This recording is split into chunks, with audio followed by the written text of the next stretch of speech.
Dear friends, I'm very happy to be in Scotland again, and thanks very much to Weal for setting this meeting up.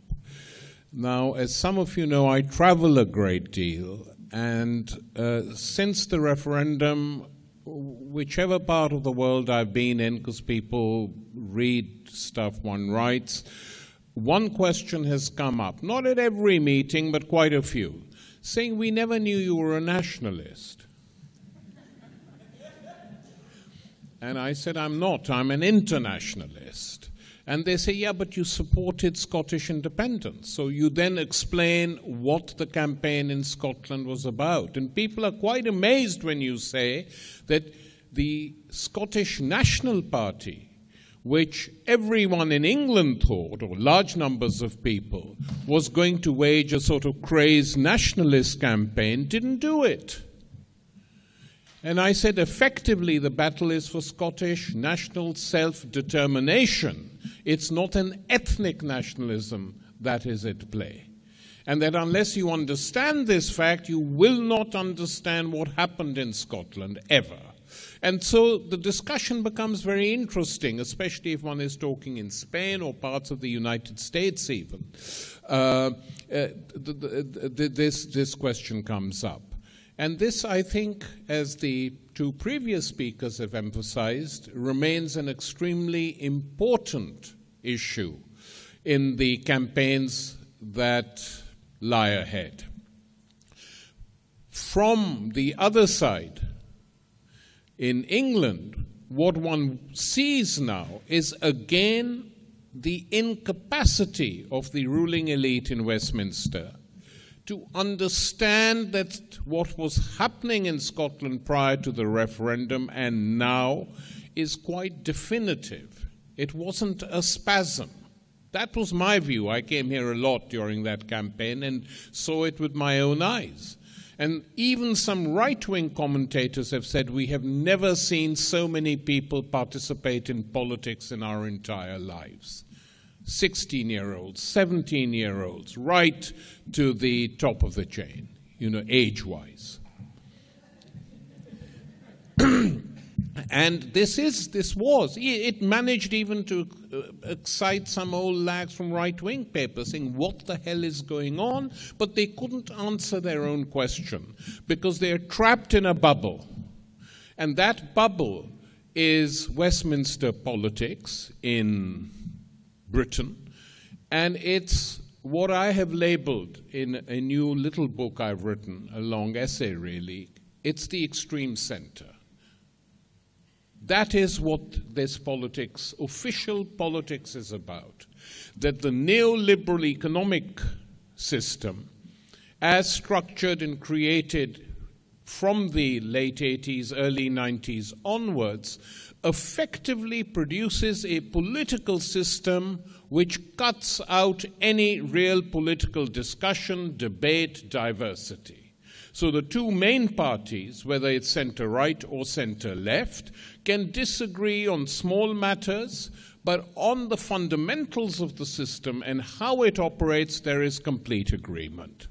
And this extreme center makes war on behalf of the United States. It wages war on its own people via austerity.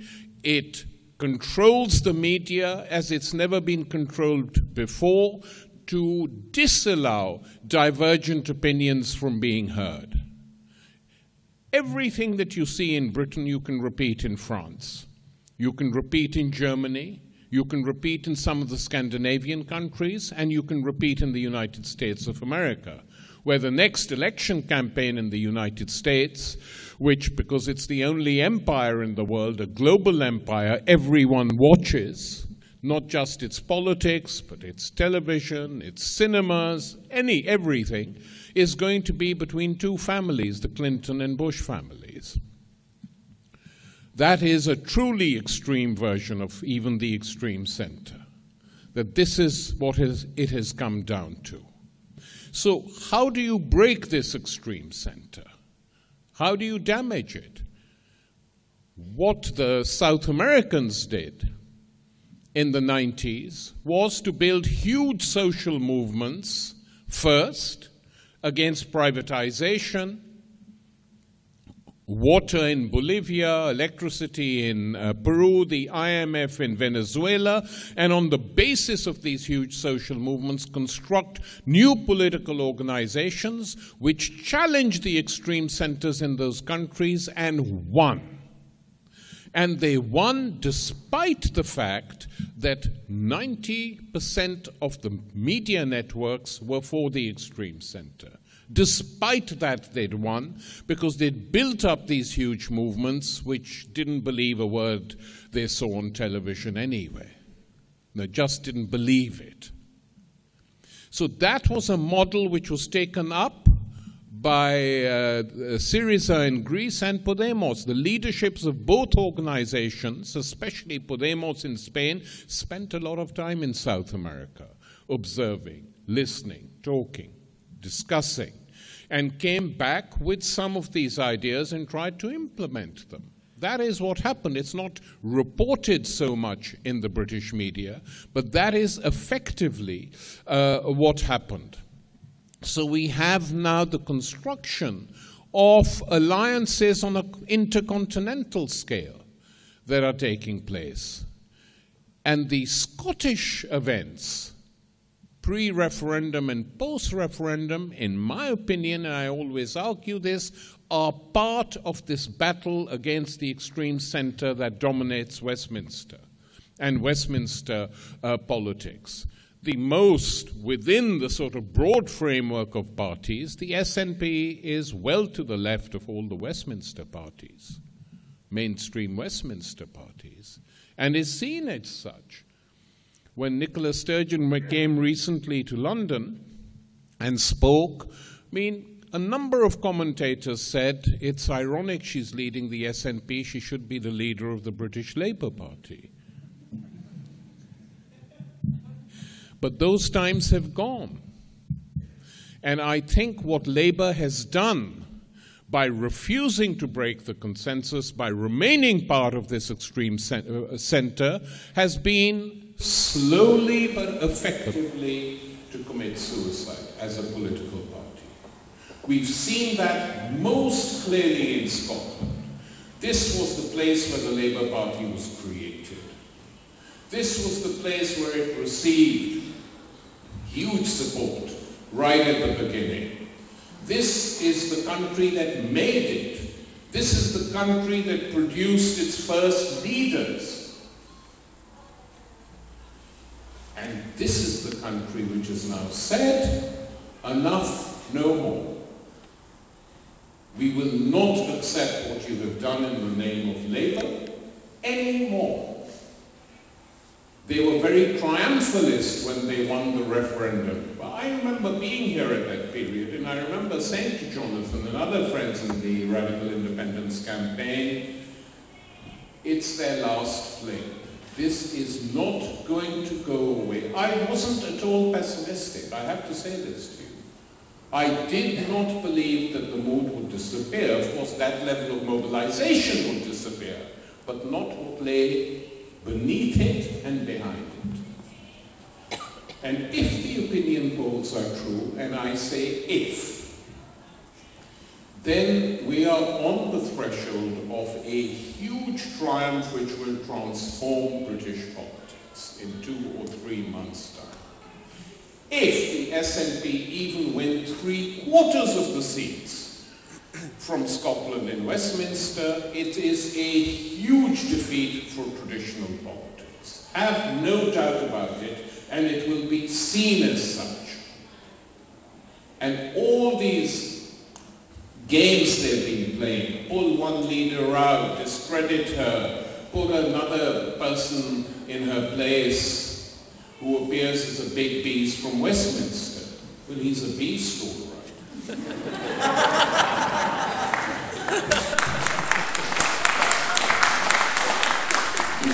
Not such a big one, in fact, quite a puny one. And he's failed. I mean, he was sent to reinvigorate both old Labour and the anti-independence people. So far, it seems he's failed. and I think he has failed, and if he saves his own seat, it'll be a big achievement for him.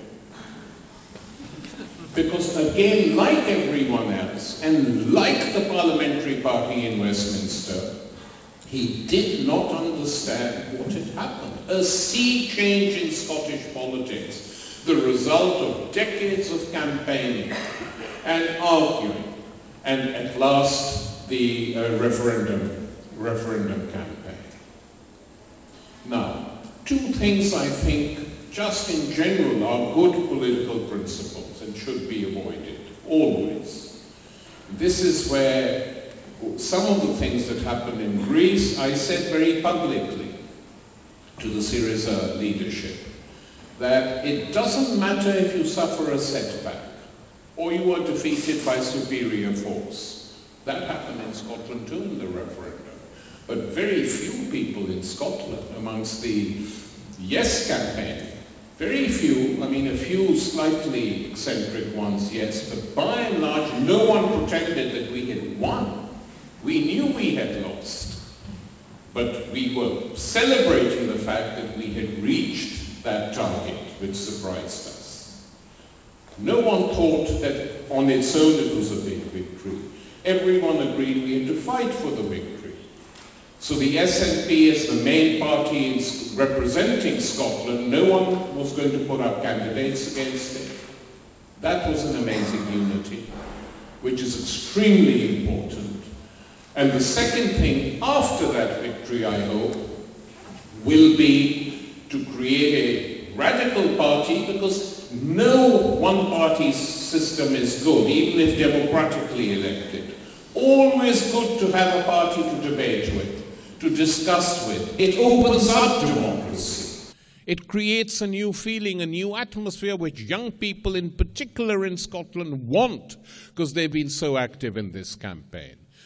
That is what I was critical about Syriza about, because when they came back humiliated from discussions with the European Union elite, instead of being open to their people, and that's the principle, always tell your people the truth.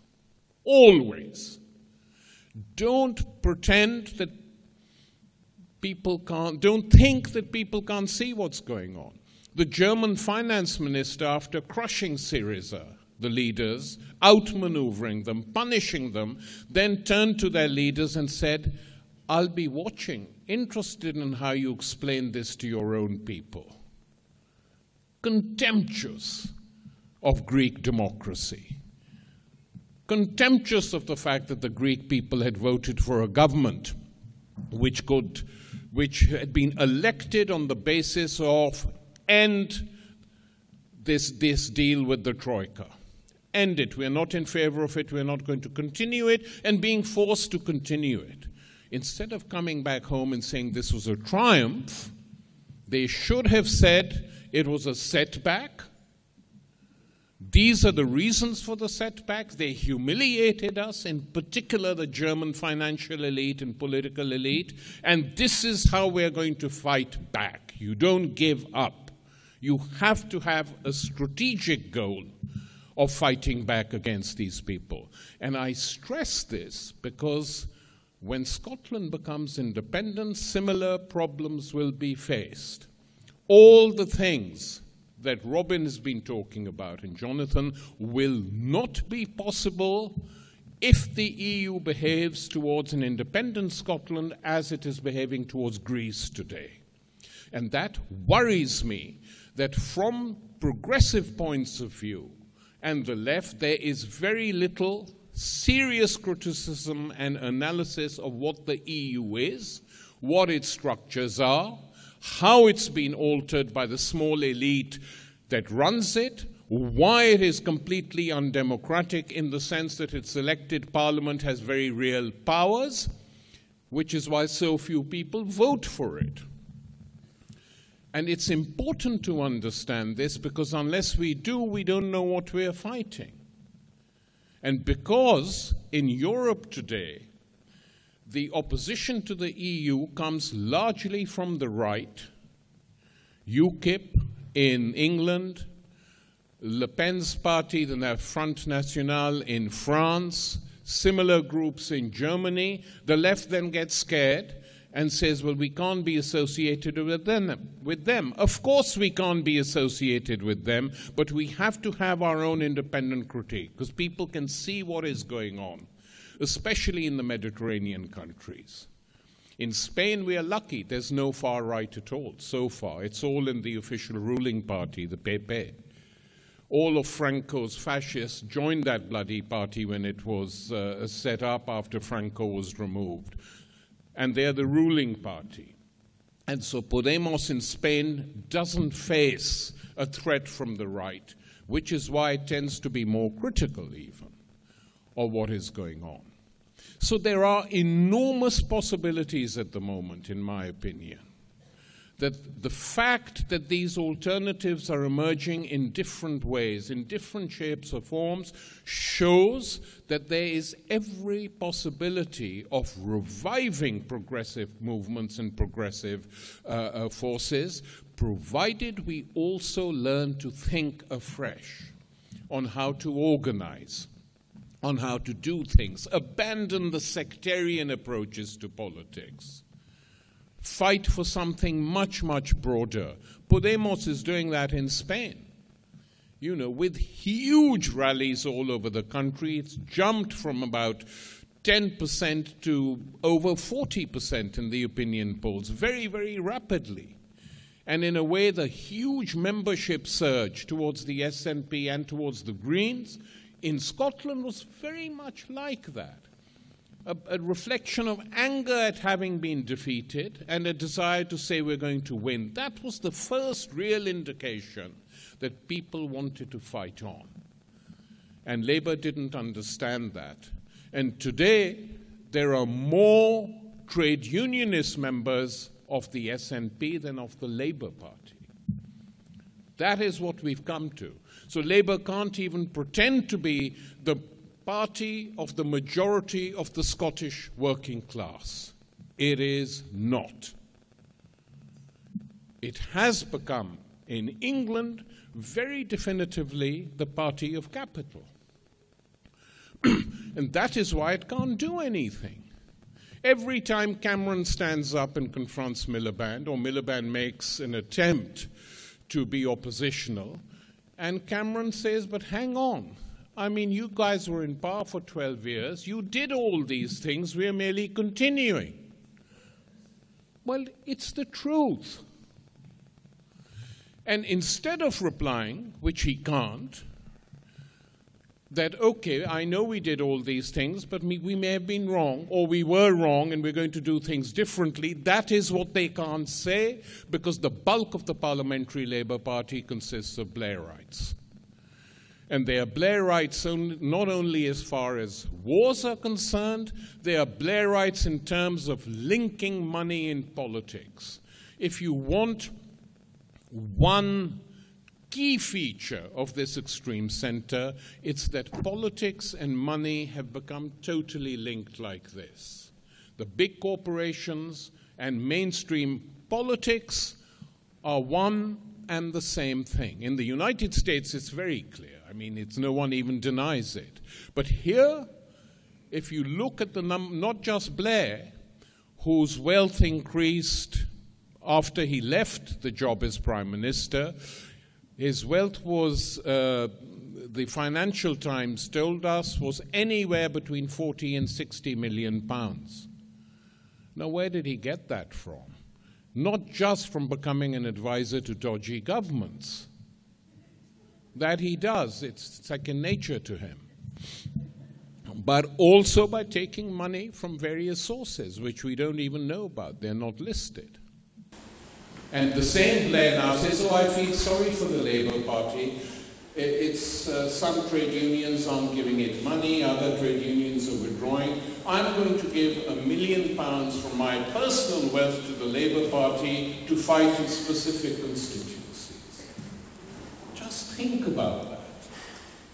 Astonishing that it's come to that. So it's not just Blair. The entire Blairite group have had their hands in the cloth, making money, helping to privatize companies, going on their boards, Milburn, the former health secretary, is the most notorious, working for private health companies now and earning a fortune. And pushing coalition, the academies, so-called academies, bringing in private companies to run schools. I mean, a total and complete breach with any form of social democracy. And this is not permanent, you know. It can be changed. And it should be changed. And these Latin American governments spent their money, state money, on building schools, universities, free of charge for their citizens, who had never had in Bolivia, Venezuela, Ecuador, just to name three, any chance of a free education. So they're doing it there under constant attack from the United States, and we say it can't be done in Northern Europe, where there is all this wealth, where we don't tax the ultra-rich or the big American corporations for fear that they might take their money elsewhere in Europe. But if the whole of Europe agreed to tax them, where could they go? They could go to unstable countries where it's unlikely they would have that much support from the system as they get here.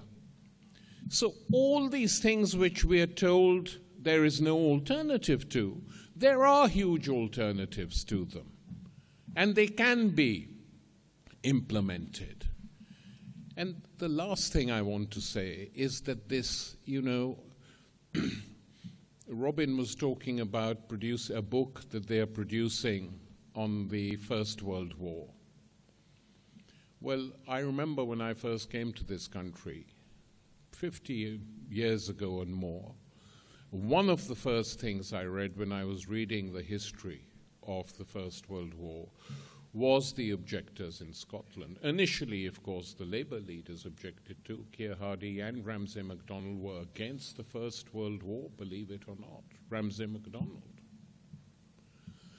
But so were people like John Maclean, a teacher in Glasgow, tried in public. Huge crowds accompanied him to the court, a real tradition. But why I'm raising this is that for many, many years, it was generally accepted, even by the right, that the First World War was a huge error, a disaster, a mistake, and people didn't like, on the right, people didn't like talking about it. Suddenly, over the last 10 years in particular, the First World War has become a good war, whereas everyone was agreed it was a bad war. It's a good war. That's what all the propaganda says. Forgotten are the millions of wasted lives, of deaths, totally forgotten, as they promote the war. Why? To justify militarism once again. To try and convince people in this country, yes, it was necessary, the Germans were responsible, of course, we went to defend plucky little Belgium, not forgetting that plucky little Belgium at that time, the First World War took place, was responsible for the murder of between 12 and 13 people, 12 to 13 million people in the Congo, which was a Belgian colony. That's the plucky little Belgium they went to defend. Of course, it's all bullshit. I mean, you know, effectively it was a war for colonies, for empires.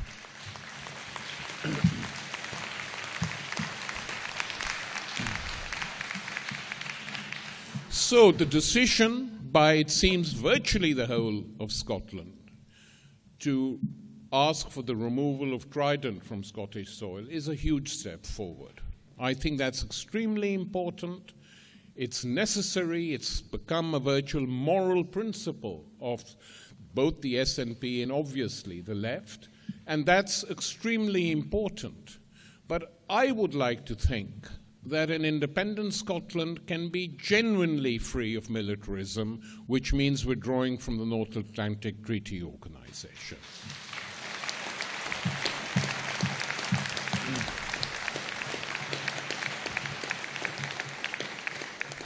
fleshing out Trident is very important, but that already will annoy NATO.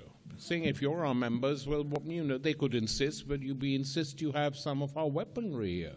It's more convenient here than in England. It's safer.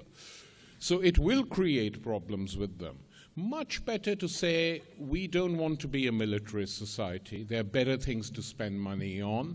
And, you know, we can't stop you fighting your wars or going and bombing the living daylights or to the one Arab country after the other.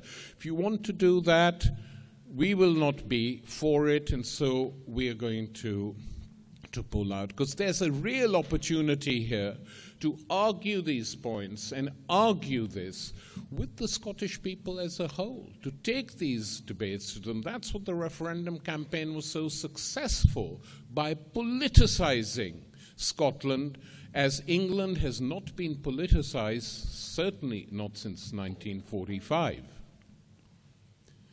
And those who say in England that, oh, the breakup of the Union would be a disaster, I've always opposed that view.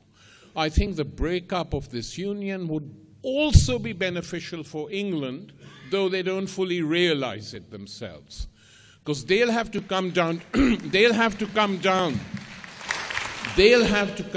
to earth and realize that they are nothing more than a small northern European country.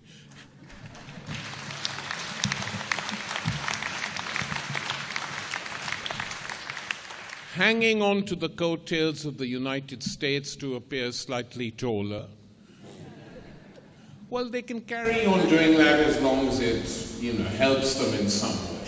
But I would hope that an independent Scotland would create new space, new political space in England as well, to stop carrying on in the way it has. And that is why, as an internationalist, which is what I am and have been all my adult political life, I have been in favor, totally in favor of Scottish independence. We are now at a crucial point in the May elections, which I hope the SNP wins as many seats as possible. It will give me special pleasure if it won Capaldi.